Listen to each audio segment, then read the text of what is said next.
Oi pessoal, tudo bem? Hoje a gente vai estar dando continuidade às nossas aulas da parte de CLP, né? Hoje a gente vai falar sobre uma sequência de programação ligada à questão para ligar e desligar bombas hidráulicas, né? O qual leva em consideração aí armazenamento, né, de fluido, né? Então nesse caso basicamente a gente tem o tanque, né? Acionamento da bomba. A bomba vai estar enchendo o tanque, né? E chegou a um determinado nível. Quando chegar a um determinado nível, vai atingir o nível de fluido máximo e ele vai estar desligando a bomba. Então a bomba ela vai poder desligar duas maneiras: ou direto no comando, né? Ou seja, levando em consideração uma botoeira, né? Então a gente vai poder estar desligando ela diretamente pelo comando ou pelo sensor de nível, né? Então são essas duas maneiras. Então vamos dar uma olhadinha na programação para ver como é que fica essa sequência. O programa ele é simples, né? Vocês podem observar aqui está uma programação em ladder, né? Aqui um comando para ligar a bomba, um comando para desligar a bomba e outro comando aqui de nível máximo, né? Então todos eles na mesma linha para o acionamento da saída Q1, que é justamente para acionar o motor da bomba hidráulica, né? Então esses três eles estão ligados a essa questão para a saída, para a saída, né, do CLP, e nesse caso está ligando ou desligando a alimentação do motor, né? Fora essa sequência aqui, deixou aqui um contato de selo, já que o elemento para ligar a bomba, né, vamos dar só uma olhada aqui, o elemento para ligar a bomba ele está como um botão de pulso, né? Então vocês podem observar aqui que ele está marcado aqui como botão de pulso, né? Então como ele está com botão de pulso, ele vai dar um pulso, vai ter a passagem da corrente, e aí nesse caso, quando tiver a passagem da corrente, que ele alimentar, ativar a bomba, né? Ele vai ter aqui um contato de selo, qual vai ficar ativado, liberando a corrente para a alimentação da bomba, né? Então nesse caso aqui não vai precisar ficar como não é uma chave seletora, né, nenhum botão de trava, né, você vai apertar o botão de pulso, ele vai mandar a corrente. Quando ele mandar a corrente que ativar a bomba, esse contato de selo aqui vai estar ativado, já que ele está setado com a saída da bomba. Bom, vamos simular aqui para verificar como é que ele vai funcionar, né? Vocês observarem aqui, a gente tem aqui I1, I2 e I3, são os três elementos de comando, né, onde a gente tem I1, né, o start da bomba, a gente tem I2, questão do o desligar da bomba, né, tá aqui o stop, e a gente tem o I3, que é justamente a questão do nível, né, ou seja, chegou ao nível máximo, ele vai estar desligando a bomba, né, e aqui o Q1 identificando a saída da bomba, né, ou seja, para alimentação da bomba. Então, quando acionar aqui o I1, vou acionar ele aqui embaixo, quando acionar aqui o I1, observa que a bomba está acionada, né? Observa aqui que a luzinha está identificando que a alimentação dela está ativada. Você observa que não tem pulso aqui no I1, mas ela está ativada porque o contato de selo Q1 aqui foi ativado. E ele está setado com a saída, né, da bomba. Então, nesse caso aí, a bomba está ligada, então com isso o nível, né, do tanque ele está enchendo, né? Então se você quiser desligar ela antes de chegar no nível máximo, é só vir aqui no desligar a bomba, que aí ele vai cortar a alimentação, né, aqui da saída do contato de selo e a bomba vai desligar. Você pode observar aqui que ele vai desligar.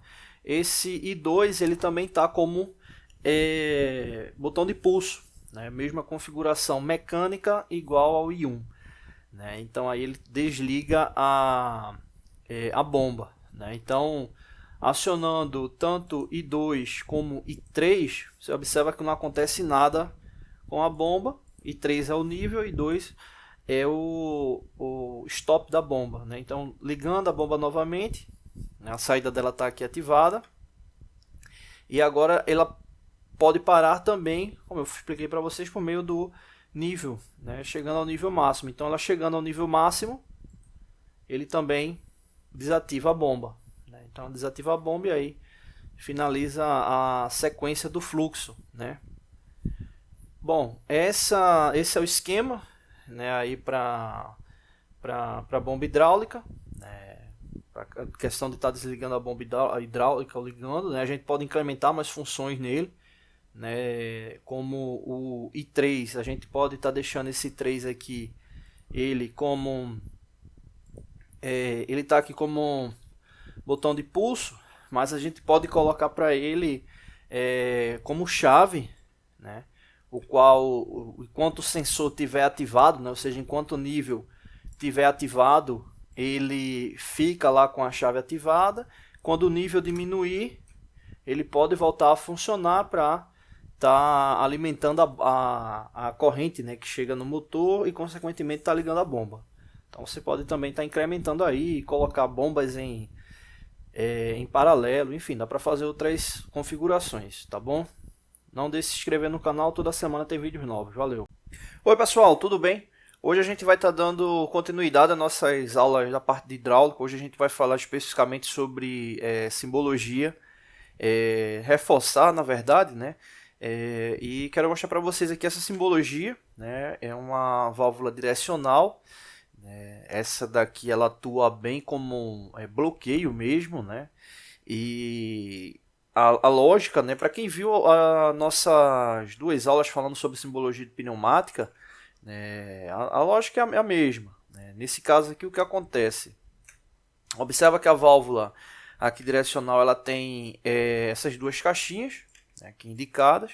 Essas duas caixinhas significam as duas posições possíveis dela, né? Ou seja, dentro do carretel dela, né? Então a gente tem com essa válvula uma posição possível, duas posições possíveis, né? Então no caso ela só tem duas posições possíveis, né? E nesse caso aqui, uma é liberando a passagem, outra o bloqueio, né? Então ela é bem similar aí as torneiras que a gente tem na nossa casa, né? O que diferencia aí é que você não tem regulagem de fluxo, né? Ou a válvula vai estar aberta ou fechada, garantindo que tem o deslocamento volumétrico completo de passagem, né, do fluido da bomba para o sistema. Bom, então analisando esse primeiro ponto, a gente já sabe que tem duas posições, né, que são essas daqui, e a outra questão é a quantidade de vias. As vias são justamente as conexões. Se você observar aqui, a gente tem duas conexões possíveis, né? Então ela tem duas posições por duas conexões possíveis, né? Ou seja, duas vias possíveis, né? E aí muita gente pergunta, tá, o que? Ela tem duas de um lado e também tem duas do outro. Então não é quatro conexões ou quatro vias. Você deve lembrar sempre que esse deslocamento ele é do carretel, então é um deslocamento interno. As conexões elas são externas, né? Então ele não tem quatro conexões externas, ele só tem duas conexões, né? Ou seja, para cada... Vou acionar aqui no simulador para você observar, né? O que é que acontece é que o fluido está chegando nesse ponto e aqui ele está bloqueado, ele não está passando, né? Você pode observar aqui pela simbologia que tem esse espaço aqui indicando que não tem a passagem, né? Então quando a válvula é acionada, observa que o cilindro avançou e ela mudou a condição dela, né? Ou seja, ela passou, né, liberou a passagem do fluido porque mudou internamente a posição que estava bloqueada para uma posição de passagem, né? Ou seja, o carretel dela deslocou, né? Então ela só tem duas vias de passagem, né? Então nesse caso ela é uma válvula conhecida como duas vias, né? Ou duas posições por duas vias, né? Então é o tipo de válvula, né? O que muda dessas válvulas é a questão dos acionamentos, né? Mas a lógica aqui dela não muda. Se você pegar qualquer uma dessas duas vias, não muda internamente. O que pode mudar internamente é a condição inicial dela. Exemplo, essa daqui é a condição inicial dela, é normalmente fechada, né? Ou seja, quando o sistema é ativado, não tem a passagem. Ela poderia ser normalmente aberta, né? Então quando o sistema fosse ativado ela já estaria liberando a passagem do fluido, né? Mas não é o caso, ela é normalmente fechada, né? Então o que muda poderia ser isso, mas externamente ela é acionada manualmente e o retorno dela é por mola, né? Então essa é uma válvula de duas vias por duas posições, acionada manualmente e retorno por mola, tá bom? Não deixe de se inscrever no canal, toda semana tem vídeos novos, valeu!